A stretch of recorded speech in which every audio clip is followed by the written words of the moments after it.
people at a cadet meeting in many years. This is a super treat for us. Thank you so much for coming. So I'm Steve Long. I'm the unit leader, and these are original bars when I was commissioned July the 13th, 1979, 40 years ago. So anyway, yeah.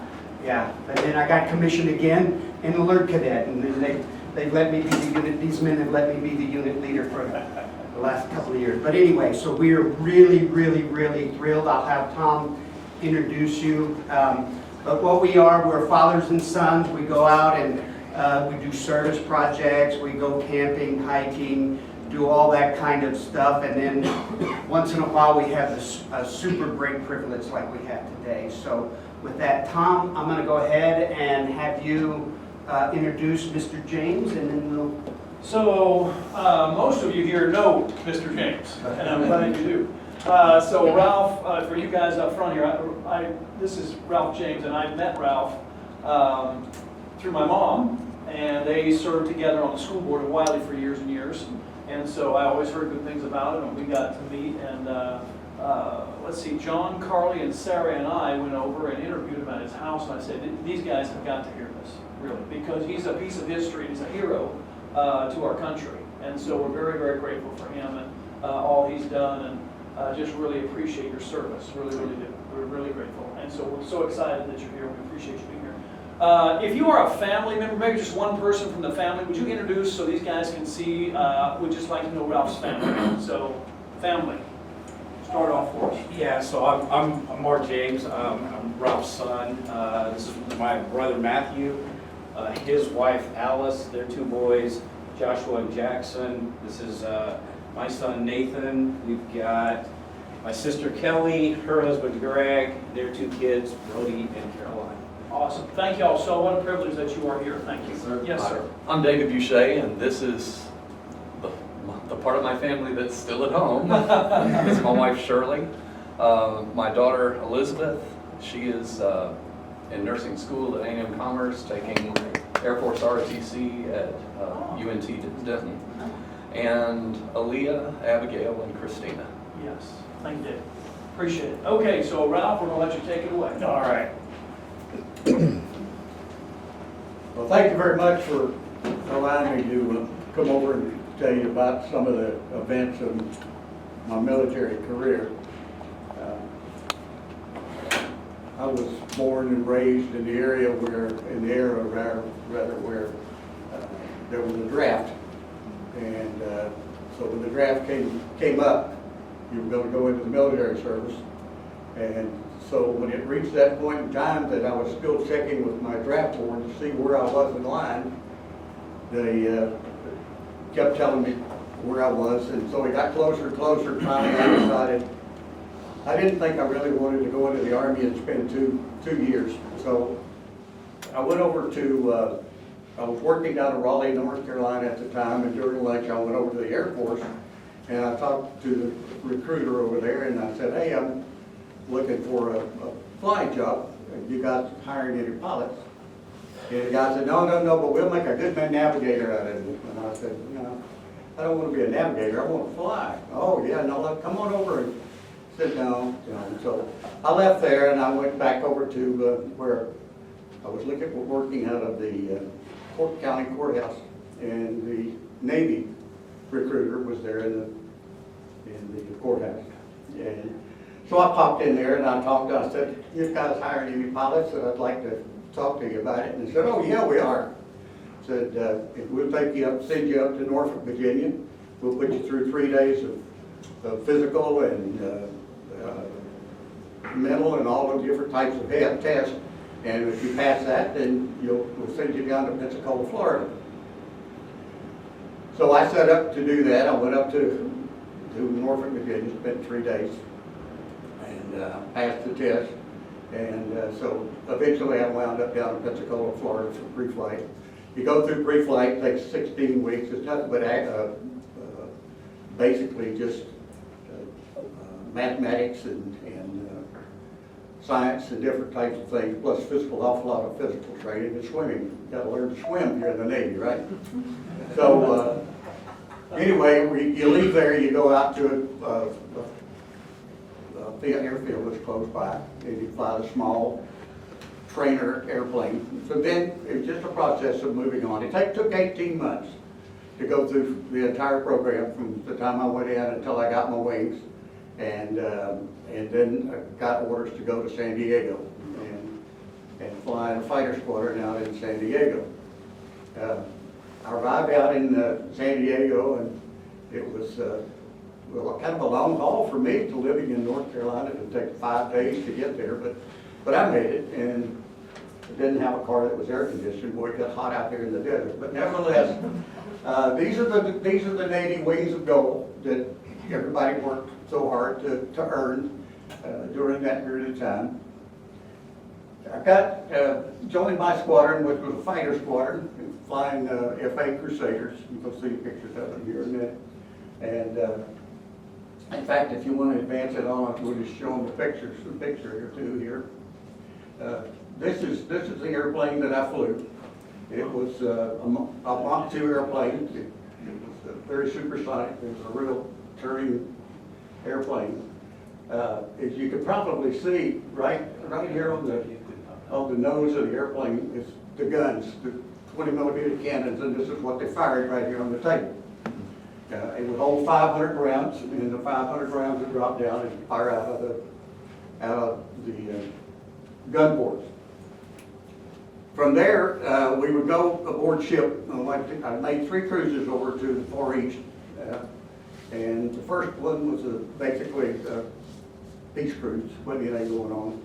The second one is when we got into Vietnam area, and we were working mostly down south with the South Vietnamese because we didn't have the authority to go up over North Vietnam and do anything with them up there. So we did that for a while, and then finally I think what happened, and history has kind of proved it, it was on one particular afternoon at 1 o'clock in the afternoon. We just launched airplanes, and the ship got word that the destroyer Turn of Joy was under attack by PT boats that had come down out of North Vietnam.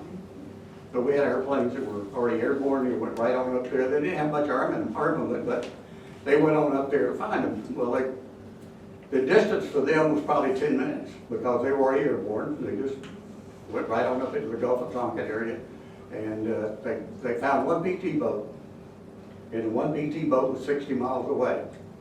PT boats don't have that kind of speed, so they fired on it, and they sank it, and everybody came back.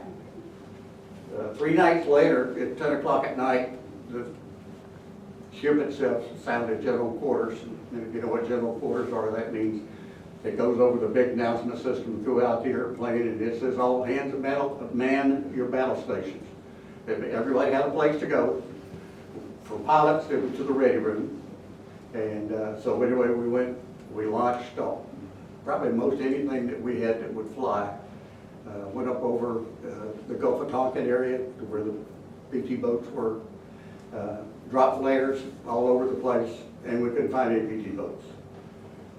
The next morning, they woke me up 5 o'clock in the morning, and woke us all up really, and told us to come down. There was going to be a briefing that we were going to go up and hit the PT boat installations up in North Vietnam. In my particular squadron, there were 7 of us, and we briefed it, we launched it, and we launched all the airplanes that would fly. There must have been 50 of us. If you survived the rendezvous of getting all the airplanes together, you were lucky because there was just airplanes all over the place. But everybody made it successfully. We all climbed up to 40,000 feet en route, and then we started our letdown. We had a place to go, it was called Hong Ye, which was down south of Hanoi. Another pilot and I, we were going after gun emplacements first, and then start PT boats. PT boats, there were reported 7 of them that were in that particular area. Once we, first of all, we found 4 PT boats that were tied up. But once we got to firing at them, then they all got into the stream because now it's become a moving target. And were moving all around as we were firing on them. And I remember our leader saying, okay, let's start rounding it up and round up and we'll head out. And I was already at altitude, and I had a whole bunch of 20 millimeters, which is like this one here. And so I started firing really high and just walked those shells right up on top of the PT boat, and then pulled out, and we all went back. That's what started the war in Vietnam. You go back down in history, you find out that was really kind of we were misled, let's put it that way. We were not told the truth. There was no PT boats out after the destroyers. It took history a long time to tell that, but we knew it. So anyway, that was the Gulf of Tonkin area when all this magazine you can see up here, and just some pictures too that was in Life magazine. There's a whole, you might just step on over if you would, and I'll stop, show the picture. Go over one more quick one. You go and take it on over. We're looking for the group of people. Here we are. This is all of the people that 3 days later, we all had to pull down, the ship had to pull south of the combat area because the press wanted to come out. And we weren't really happy with the fact the press wanted to come out. We didn't care, we didn't want to have to put on all this flight gear and go up to the flight deck because it was after the event. Nothing had really happened. So if you back up for me, this was one of the pictures that came about as a result of Life magazine. If you back up, let me just point this out. This is kind of interesting here. We had a survival knife right here, like a hunting knife.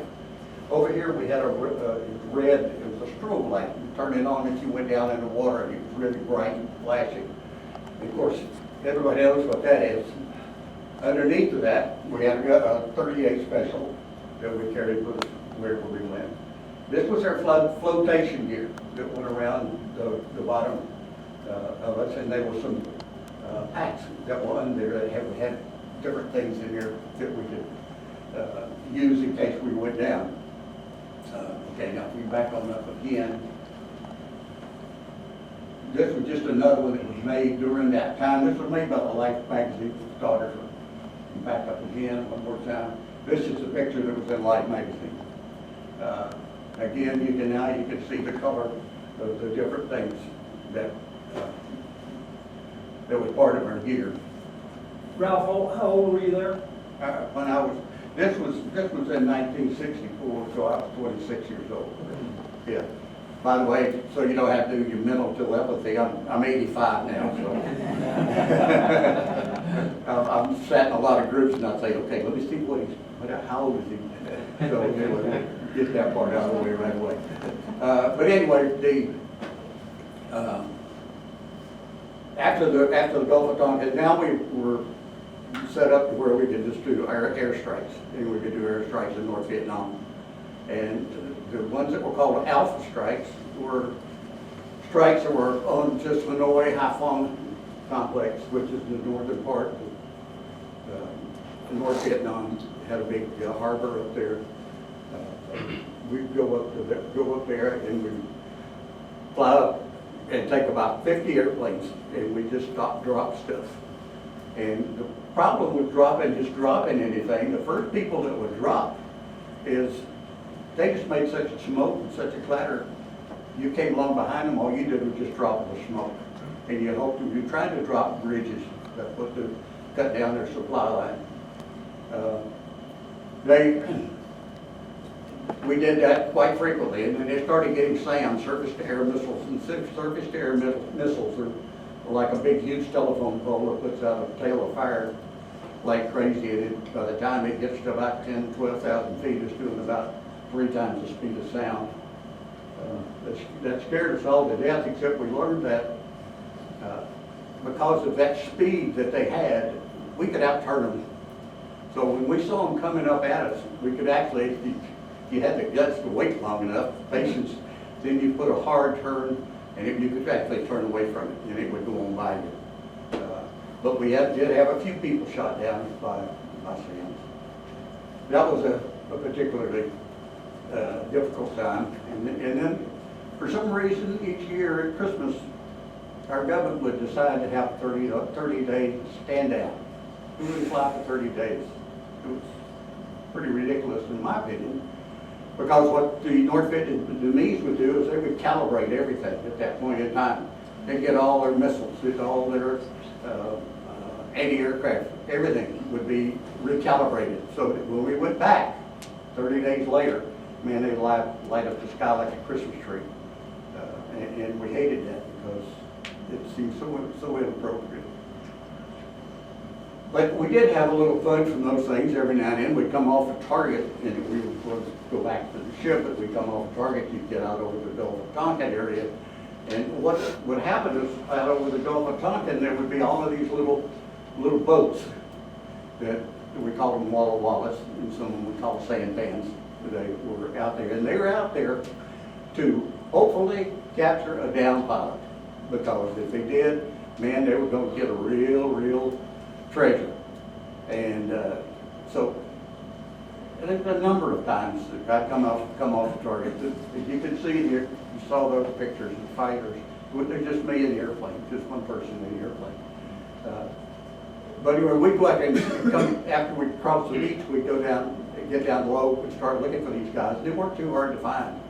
And when you spot one, put the airplane down about 10 feet above the ground, doing about 400 miles an hour, and you'd head right straight for one of them. And of course, they could see you coming, and we just stick right with it, and you'd see them bail out over the side. But that was some of the fun things that we got to do. There were too many things to do with fun. But anyway, if we go back a little bit, go back one more, I think.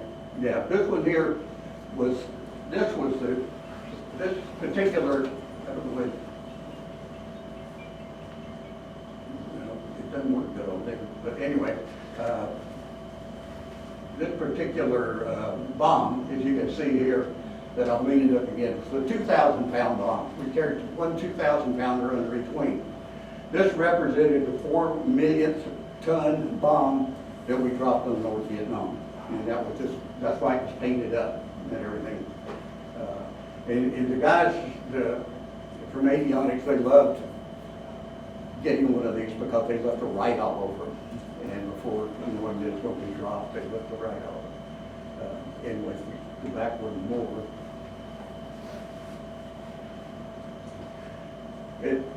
Anytime the U.S., they'll do it now because we have satellites. But back in the early 60s, there were no satellites.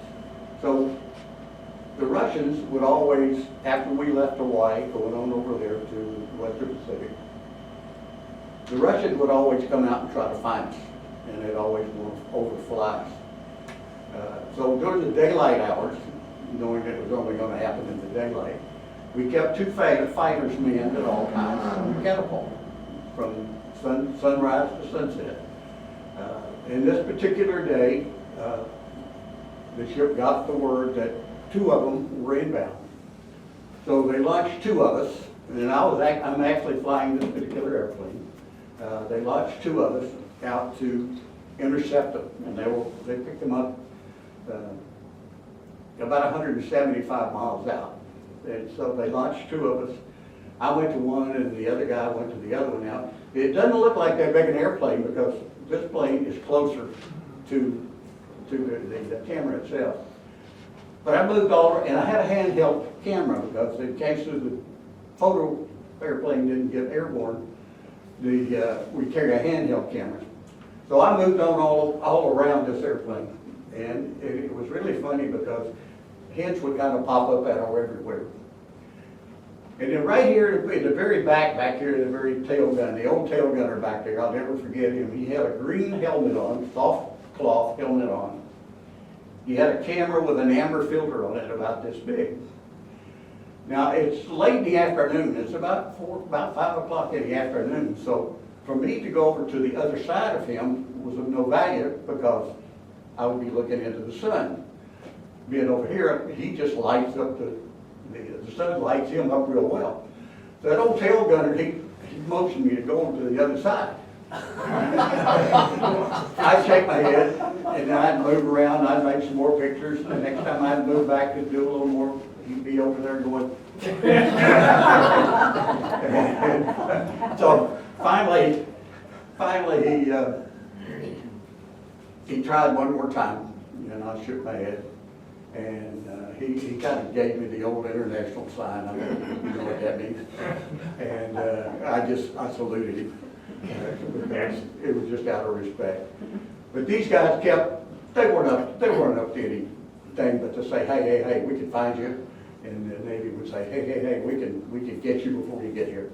Because these guys would keep their guns. You can see a couple of guns here. There's some belly guns and turrets on the top. They were all just kept in place. They never tried to track you when you were flying along the side of them. I flew along with this guy and my other buddy did too. I flew along with this guy for must have been about 20, 30 minutes or so. And then it was time to go back to the ship.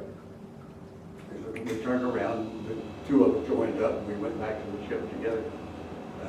And we're out in the middle of the Pacific. I mean, there's no places to go but back to the carrier. If you can't land aboard ship, you're in trouble because that's the only place there is out there. You're going in the water otherwise. But anyway, we went back and we landed, and that was kind of the end of that instance. So if you'll back up one more for me. This is what it looks like coming aboard ship. It's you can see right up here on see the guys standing here? These are called landing signal officers, LSOs. I was one of those. I did one of those every third day I had the duty, so to speak, and that's all I did was just spray airplanes aboard day and night. But there's four wires here for the airplane's hook to pick up. Now this part up here is what's called the landing aid. There's two green bars of lights, and right in the center is an orange, what we call meatball. It's an orange light. You can see it right there. And the object was, if you're right on glide path and you're coming down, that meatball will be right in the center of that bar of green lights. Now, if the ball goes high, you're high. If it goes low, you're low. So you make a correction to try to get it to the other. Once you caught a wire and landed, you could see it wasn't very far before you stopped. But you went from 170 miles an hour to a complete stop in about 2 seconds. It was extremely fast. The same thing on the other end of the boat when you launch and they tie you to the catapult. You go from 0 to 180 miles per hour in about 2 seconds. So it was quite an acceleration, believe me. You just put your head back because you weren't going to do anything until that catapult released you. Okay, we'll move on back one more. And this one here was, this is me bringing airplanes aboard. We talked to them. We had this was called a pickle, but it had a trigger. And if somebody's coming in and they're doing something you don't like, or maybe there's flight deck's not clear, you can squeeze that and it set off this big array of flashing red lights, and that meant wave off. Don't even attempt it. And that was pretty much what that was all about. Okay, we'll back up another one. This was Vietnam. This was in the Vietnam era. This is where the division was between the North and the South. Up in here is Hanoi, and then here's Haiphong Harbor. That was where we did most of the heavy bombing and stuff was up in Hanoi, up in that particular area up in there. A lot of times, been several times, I thought I'd been hit. But it was just the concussion of the AAA, the flak that would go off. You see pictures in the movies where flaks popping off. And that was what that happened to be. But we did lose some guys. We would come over this back behind this ridge right here, mountain ridge right here, and then we'd pop up and come over here and drop on these things. Remember, we popped up and we got one of the guys up in front of me, got hit, direct hit, and just like in the movies, just an explosion. You know, that's all it was. He was gone just like that. But anyway, that I remember so clearly the reading in the, what they call the Stars and the Stripes newspaper, where Lyndon Johnson and McNamara were talking about, addressing Congress and saying that they'd been accused that we as the U.S. were dropping bombs in Laos. And they denied that we were doing that. And it didn't give me a very good, comfortable feeling because I was going to drop them in there. I knew we were dropping them. That was just not truth. There was no real truth in that. But it was, we had to, when we left the ship, which was down in this area, when we left the ship, we had to in-flight refuel. Everybody had to in-flight refuel in order to get up to that area because we had, again, a whole bunch of airplanes with us. And it was quite an expedition. We'll back up again. Where is the Gulf of Tonkin? Gulf of Tonkin. This is the Gulf of Tonkin right in here. This area right in here. Okay, thank you. This is This Hainan is Island, Japan. Japan. I mean, right over here. This is China. And so we'll back one up way here. See what we got. Let's go the other way now. I think we've seen those. Going forward. Yeah, just keep going what we haven't seen. This was all of those guys through on the squad. This is me right here on the corner. On the very end. This guy right here is a guy named Tom Fallon. We were launching at night, and it was one of those nights where there was just not a horizon at all. We needed a horizon, or we felt we did. We didn't need a horizon. So when you launched off and you rotated that airplane, you like to have something, visual reference, but it was just being thrown into the black of night. He was on the catapult on the right-hand side, and I was behind him. And so they launched the airplanes, and Tom went first. And as he launched, then my handler was bringing me forward, get me up on the catapult to go next. And before I could get up on the catapult, I hear on the radio, "Pull it up out there, pull it up, pull it up, pull it up." And I just locked the brakes and I looked out up to where, ahead of me up there, and momentarily I didn't see anything, and then all of a sudden I saw his afterburner light. And I could tell by the afterburner, because it's a long flame, I could tell by it that he was headed down about like this, and he couldn't have been 100 feet above the ground, and he was gone, just that quick.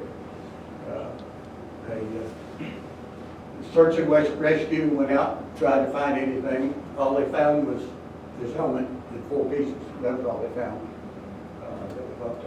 Such a super guy. This guy here was a very, very good friend of mine. And there's several of these guys that were in here. This particular guy here, brother, I loved him. He was a great guy. He was a POW for 8 years.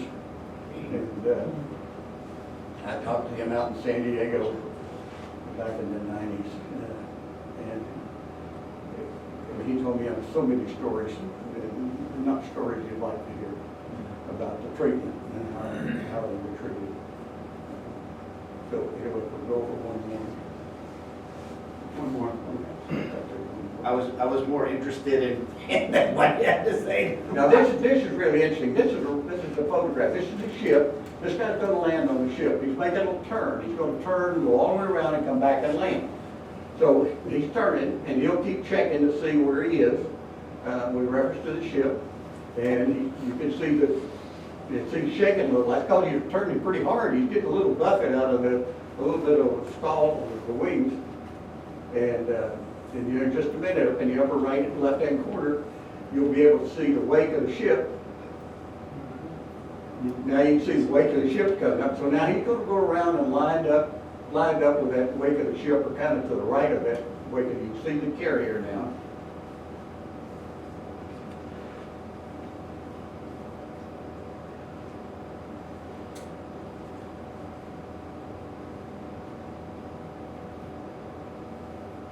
This is real world right here. What it's all about for carrier aviation.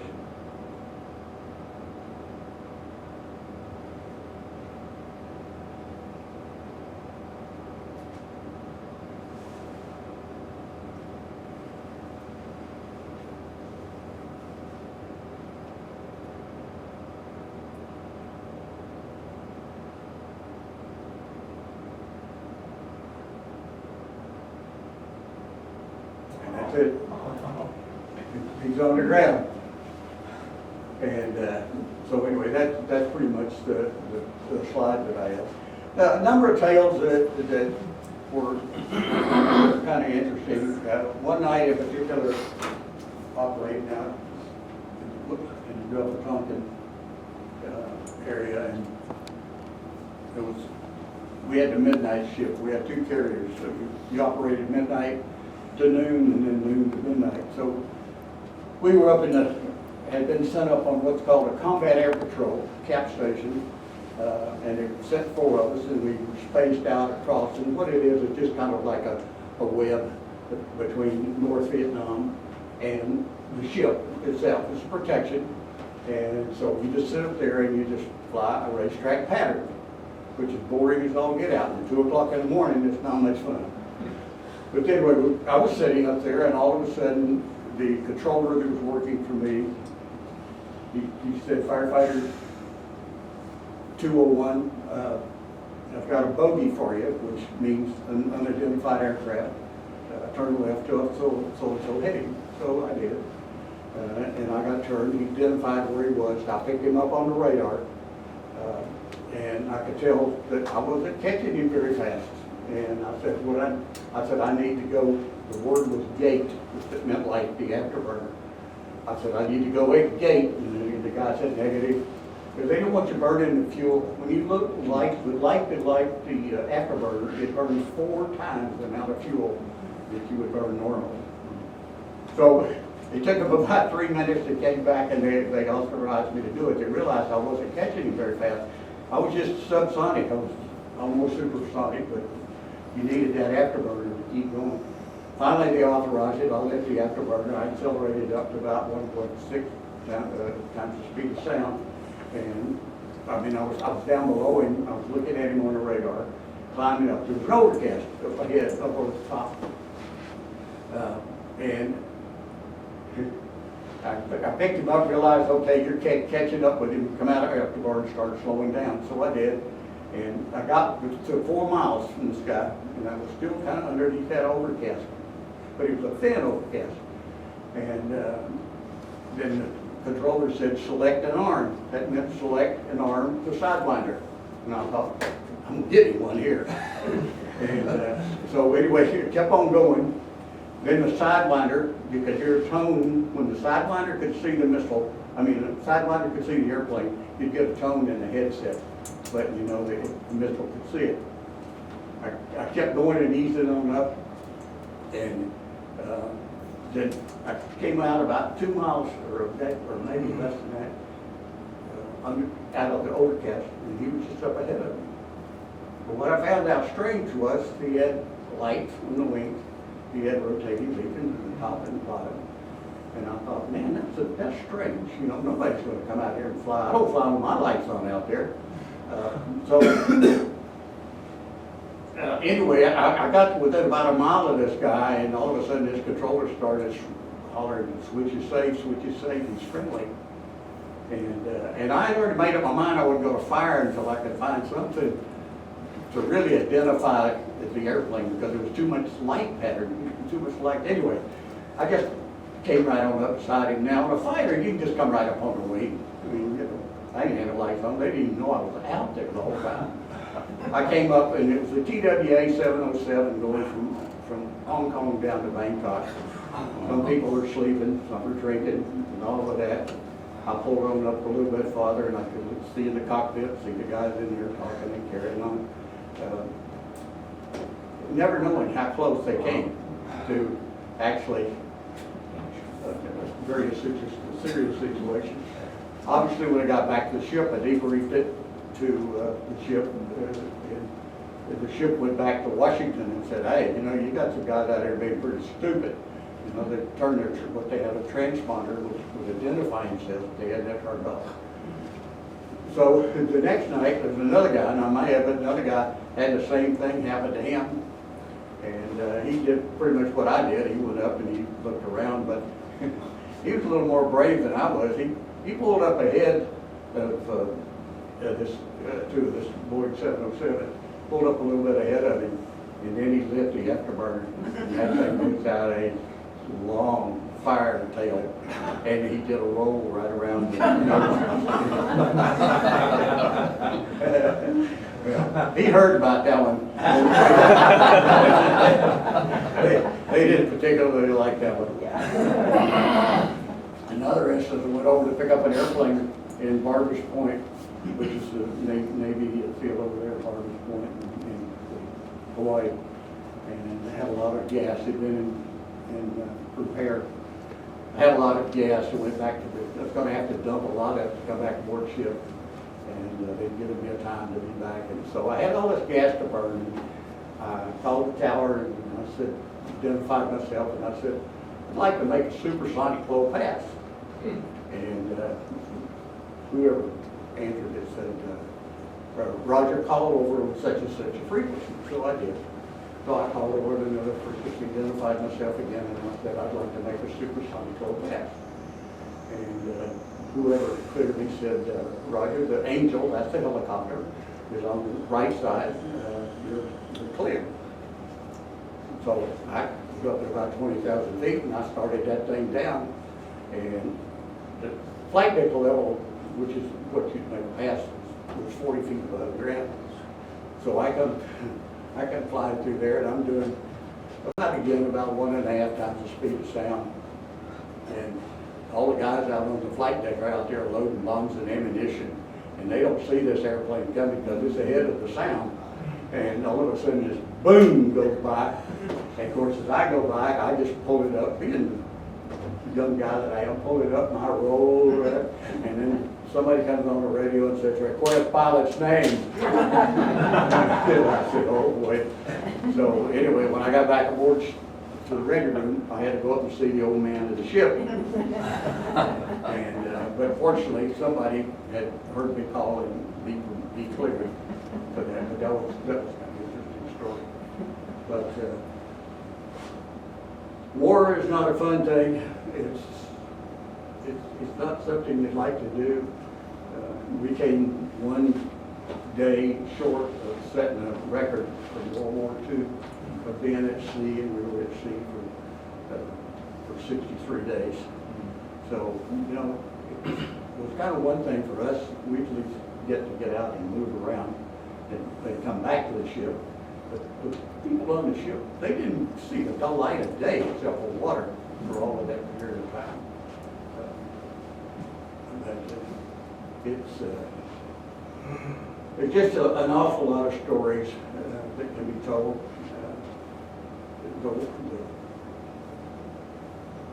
The war itself, any war, I think, is foolish. It's absolutely crazy. It's absolutely ridiculous.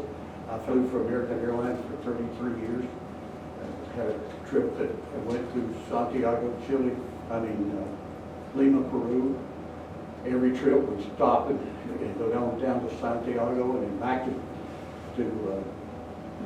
Chile. And we knew that this big Russian airplane was there. So I told the flight attendant, save me all of your bottles of wine. And so they did. And 3 of us, we went over to the big Russian airplane and we asked them if we could come aboard because they have things to do. Full bottles? Full bottles of wine, yeah. And so anyway, we went up and, we were so graciously received. You know, the captain wanted me to get up and sit in his seat. And, you know, it was just, and you think back and you think, this was during the Cold War. And these people, everybody wants to be friends. Nobody wants to fight, for heaven's sake. It's so stupid and silly for anybody to fight. And it just drives me crazy. But I made 3 trips over there.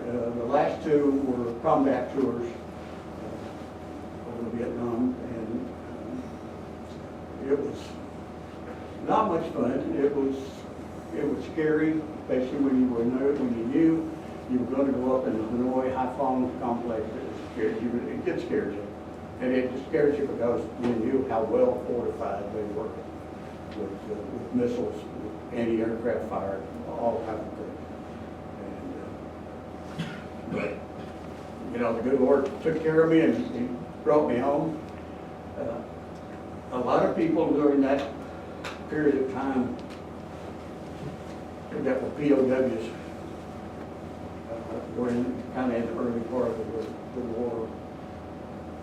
I knew 17 of them personally that were POWs that were captured during the first part of the war itself. And I've since met up with some of them, and the stories that they tell really pretty gruesome, and the kind of treatment that they got. The night in 73, when they finally released all the POWs, and the POWs were flown over to the Philippines, and it was going to be, they were going to get off the airplane at 3 o'clock in the morning, local time. I got up rather, they set my clock, got up, and wanted to watch those guys get off with tears in my eyes, because the 2 reasons. One is they really were in poor health, in poor condition. It was just so sad to see some of the guys I knew that they had many of the weight, a lot of them were limping. They didn't fix much of anything that was broken, whatever. And I knew that only by the grace of God was I sitting there on that couch. And I sat there and cried as I watched these guys get off, but it really hurt to see. But there was an interesting story. Am I running out of time? You have got all the time that you want. Okay. Yes, sir. Was North Vietnam the other one that fought you? Did South Vietnam fight you? Well, South Vietnam at that time was our friendlies. They were friendly. We had fields there that we landed on and all types of things. We were fighting for them. That's what it was all about.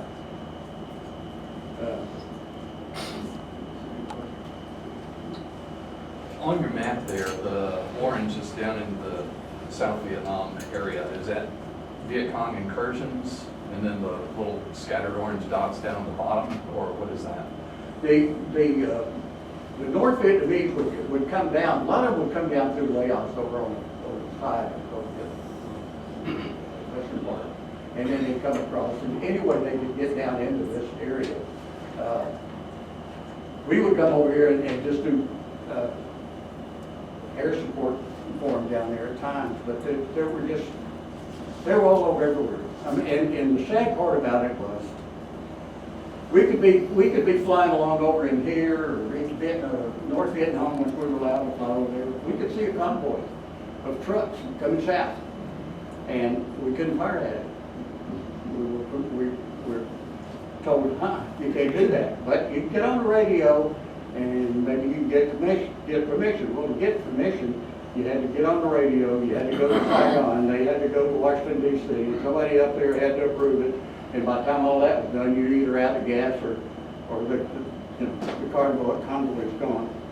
And it was just, the rules of engagement were terrible. And I always said the rules of engagement were only to protect the citizens of the United States from knowing how ridiculously we were penalized.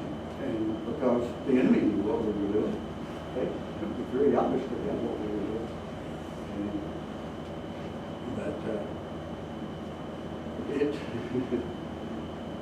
There were just a lot of things that went on. We dropped napalm, we dropped bombs, we fired rockets, we fired 40 millimeters.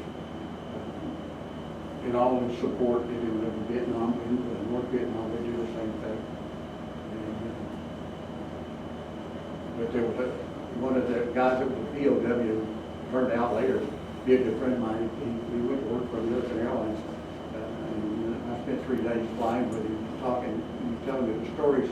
But anyway, he was flying an F4, and with a 2-seater, and he got shot down, and he landed in a tree, and it pulled his right arm socket out of place, and he was hanging in the tree, and his buddy, Rio, in the back, came over and got him down out of the tree, and he kind of dropped to the ground, and then the Rio grabbed him by his arm and jerked him up off the ground, and that was the one that he just jerked his shoulder back in place, is what he did. And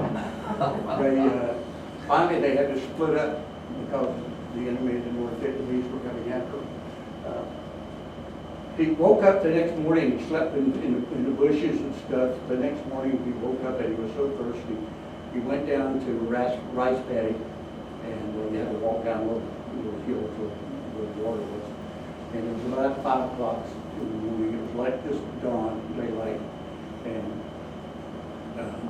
when he looked up, there was a North Vietnamese up there with a knife in his hand. And he thought over it. And so he knew that it was either going to be, I've got to fight for my life, because that's what it's going to be all about. So, as luck was having, he took the knife away from this guy, and he killed him. And he kept going, and then finally he was captured. He spent 7.5 years in Vietnam in a POW camp. And when he got out of the POW camp, when they released him, and they sent him all over the Philippines, as I was describing a while ago. He said, I got over the Philippines, and he thought, man, I don't think I can go home, because I feel so bad. I don't want my mom and dad to see me. He was really having struggles mentally. And everybody was going around and eating and drinking and whatever there in the hospital area in the Philippines. And so it came time for them to board the airplanes to come back to the U.S. And Bernie Talley became the guy's name. Bernie said, I couldn't go. I just knew I couldn't go. I couldn't go home and see my mom and dad. So all his friends, came up, hey, we got to go down, get on the buses, get on the buses. No, I'm not going. And so they told him, said, well, I tell you what, we're not going till you go. So these guys went down, and they all got on the buses. They said, we're going to go down and get on the bus and wait on them. So he said, I laid there for 20, 30 minutes, and finally it got quick. He got there, wondering what's going on. So he got up and he looked out the window.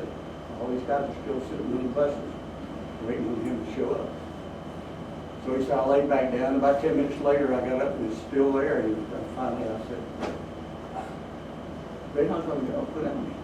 So he went down and he got on the bus. They took them all out to the big transports that they had. And they had them well equipped, because they didn't know what kind of physical shape, mental shape these guys were in. They took them, first of all, they went to Seattle. And he was going all the way to the west coast, to the east coast. About half of them got off. They got their plane and took off again. They were going to Washington, D.C. They landed in Washington, D.C.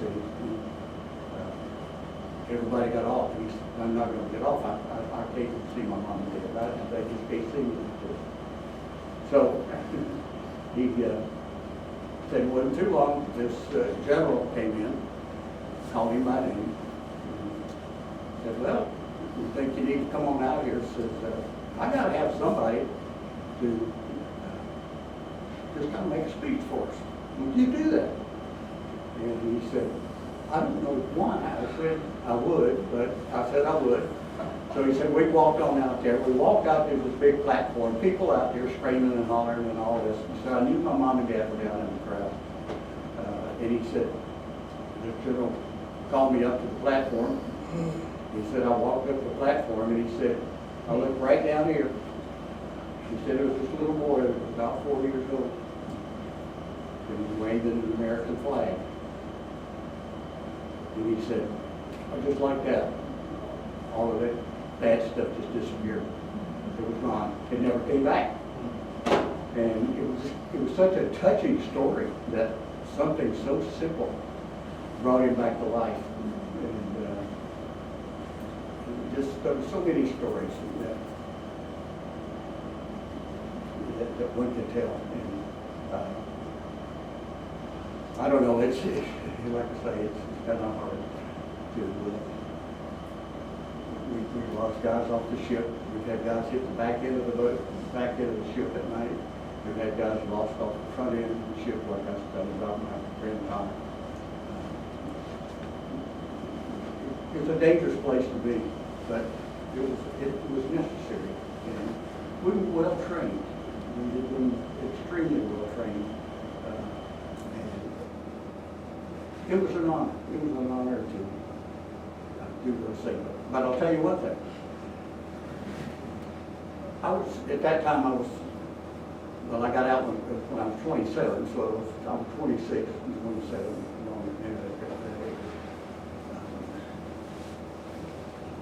Some of the things that senior commanders would tell you to do, you just say, yes, sir.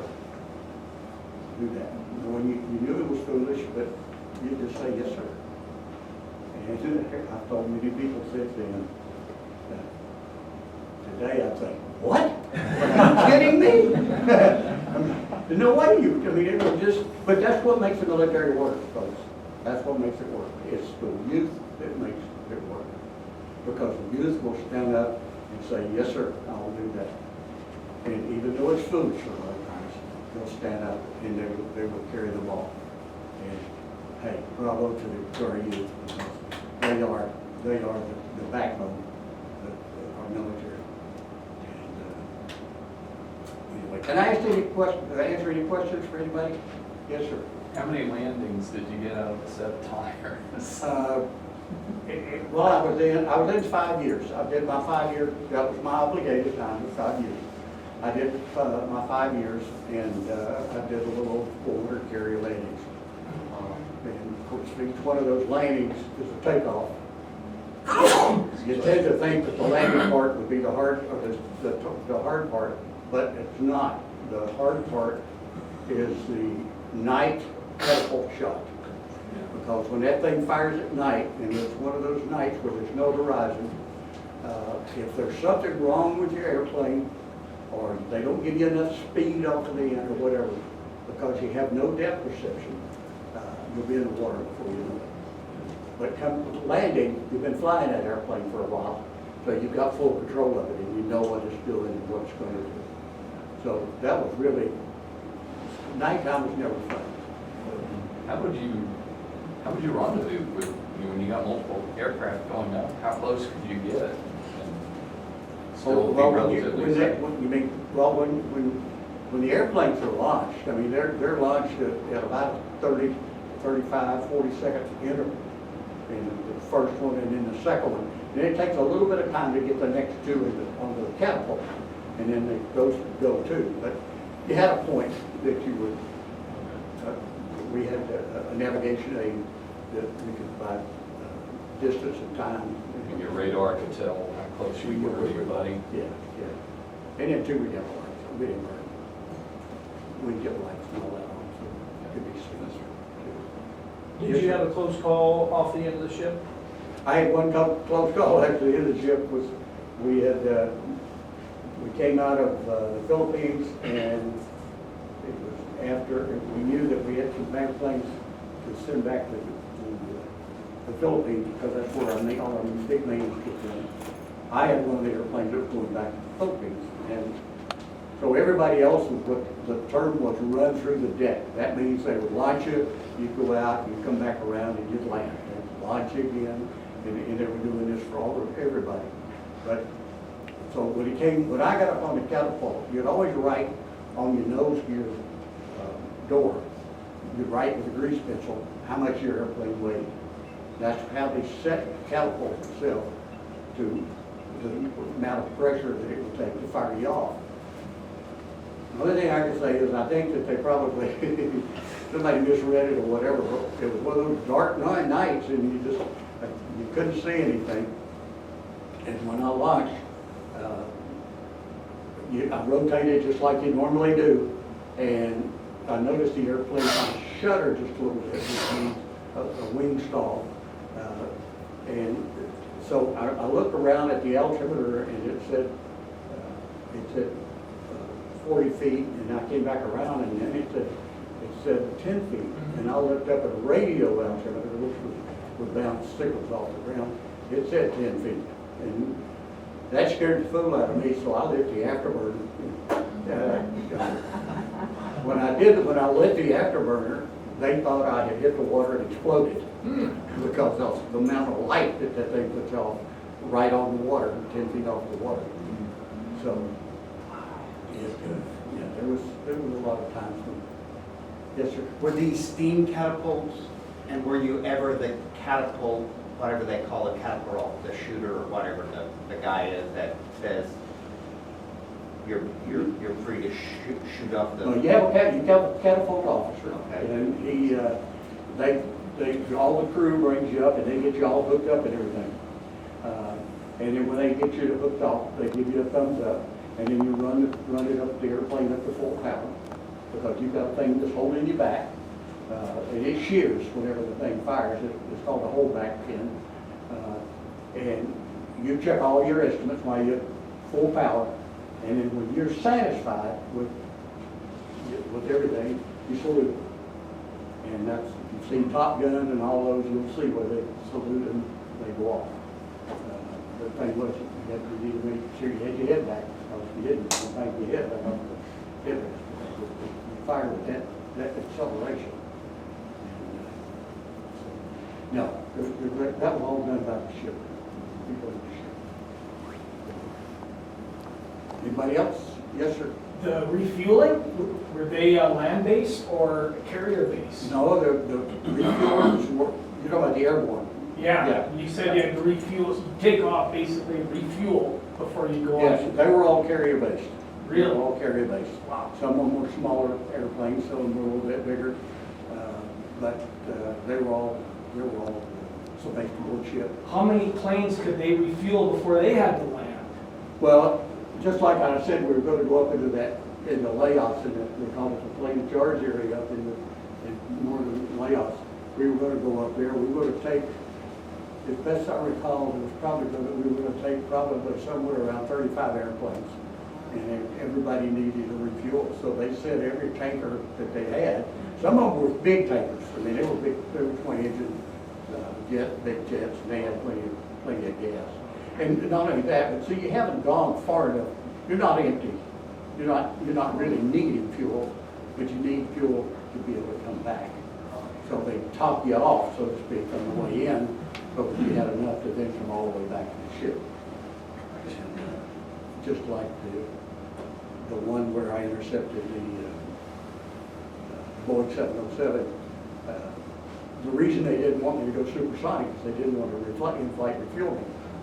Because they know how much, and then they realize, hey, he's not overtaking this guy. So then that's when they authorized them and said, okay, well, we have to.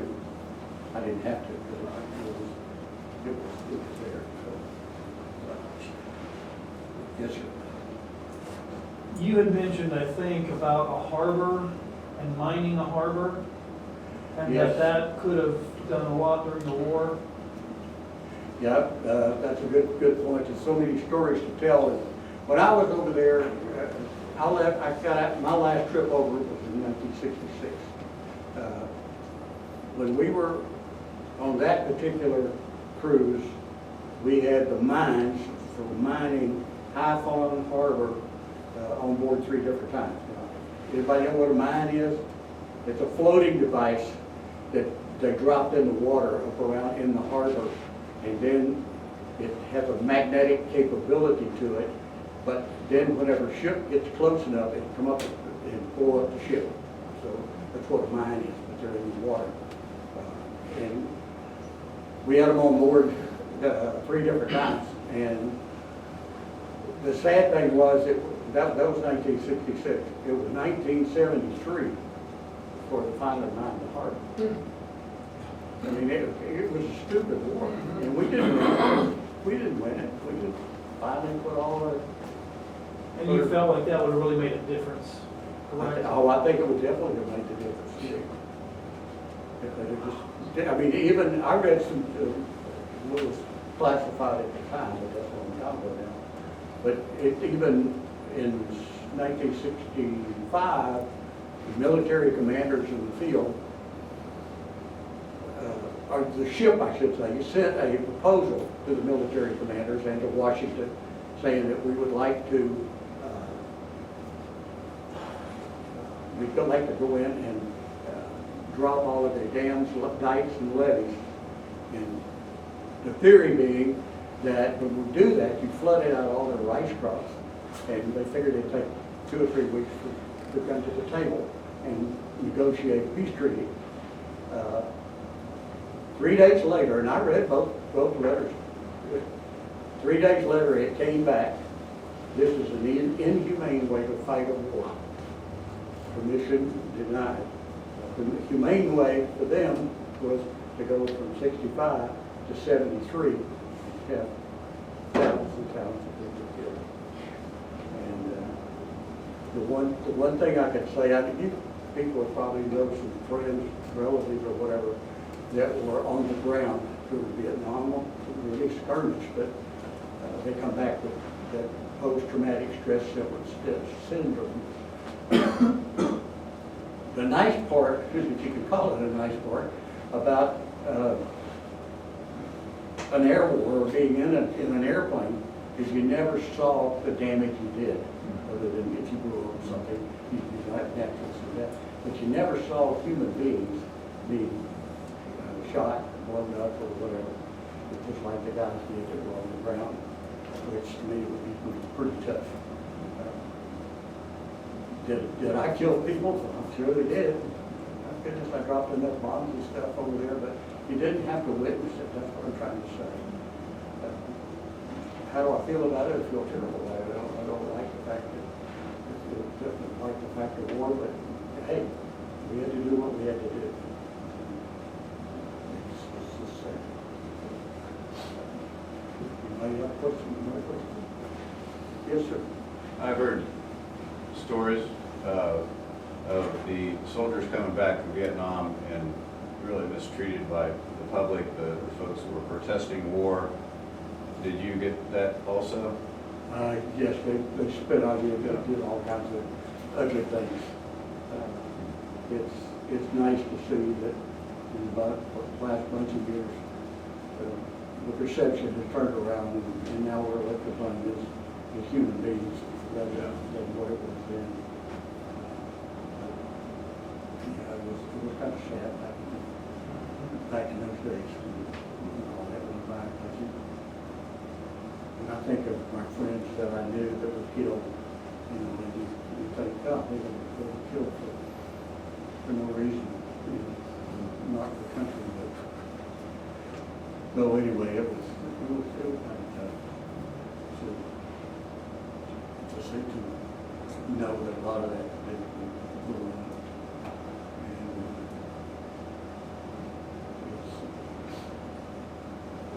it's just the way it has to go. War is terrible. It's not fun. You number of people have to ever Do you see any answer to basically Ukraine is just another Vietnam? Probably, except that we're not involved in it directly like we were in Vietnam. Yeah. I mean, I think there's been way too much money. Yeah. Way too much. I'm not in favor at all. And money we're given them, I feel for them, but You can't fight all the wars back, all the world's battles. we can't give up all of our own money. I used to think that when I went over to Vietnam in the beginning, I used to think that we probably had all this fancy kind of bombs and ammunition and all this stuff. I got over there and find out it really wasn't much different than probably what it is today. I mean, I dropped a lot of bombs that I saw bounce off the ground. But they didn't explode, you know, they didn't blow up. And then there was some when it got real, in 1966, it got real, it got kind of a scarcity, it would be scarce. They didn't have many bombs, and we were dropping World War II stuff, which were the big old round things rather than the long sledges like the picture.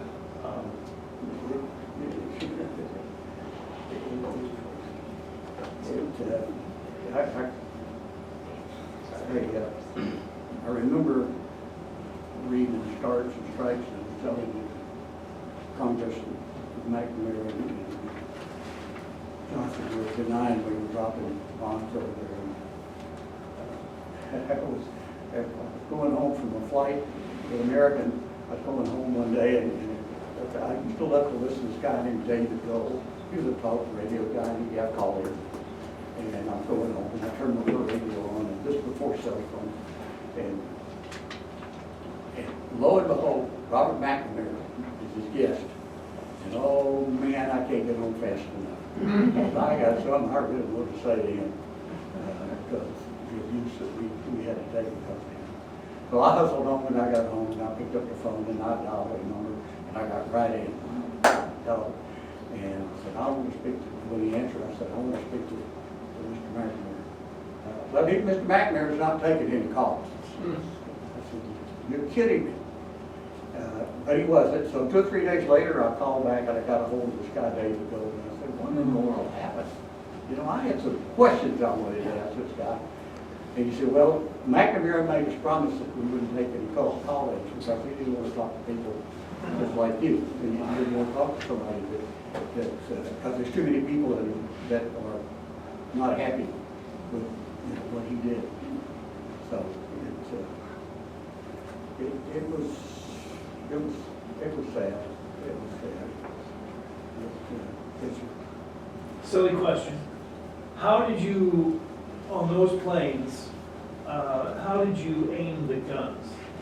The guns, we had a gun sight. You had a gun Yeah, sight gun sight. on both sides? No, the gun sight's up on in the windshield. Right, but was there one gun, out the front of the plane, just one? No, we had 4. Okay. 4, they were, you could probably pull it back up for you here. Yeah, this is right. Ooh. You see, there's 2 guns right here. Oh, okay. These are missile tubes. Gotcha, okay. Did the same sight work for the missiles? Yeah, pretty much, yeah. The missiles themselves were not too much. They were not guided missiles. Oh, okay. They were ballistic. So the chances of hitting something was not very good.